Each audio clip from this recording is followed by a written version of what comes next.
Hello everyone, আসসালামু আলাইকুম। দেখেন মালটা কিভাবে গ্রাফটিং করবেন। দেখেন 3 ভাগের 1 ভাগ নিবেন, নিয়ে যতক্ষণ পারবেন যে কতক্ষণ সায়নটা এরকম ফুটা ফুটা পাবে, এটা সায়ন নেবেন একটানে।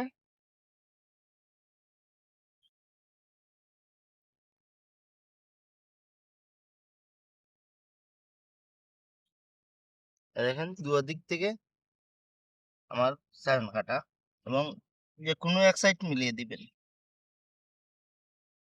দেখেন যে কোনো এক সাইড, দেখেন এদিকে একটু বেশি।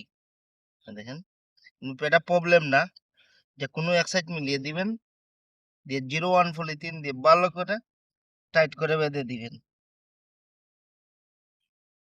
এবং এই যে চোখগুলো একটু খুলে রাখবেন।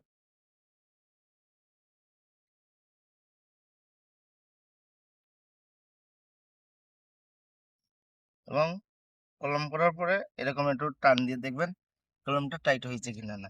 আর আমার চ্যানেলটা সাবস্ক্রাইব করবেন, ফেসবুকে এটা ফলো করবেন, লাইক কমেন্ট শেয়ার করবেন বেশি বেশি করে। আসসালামু আলাইকুম।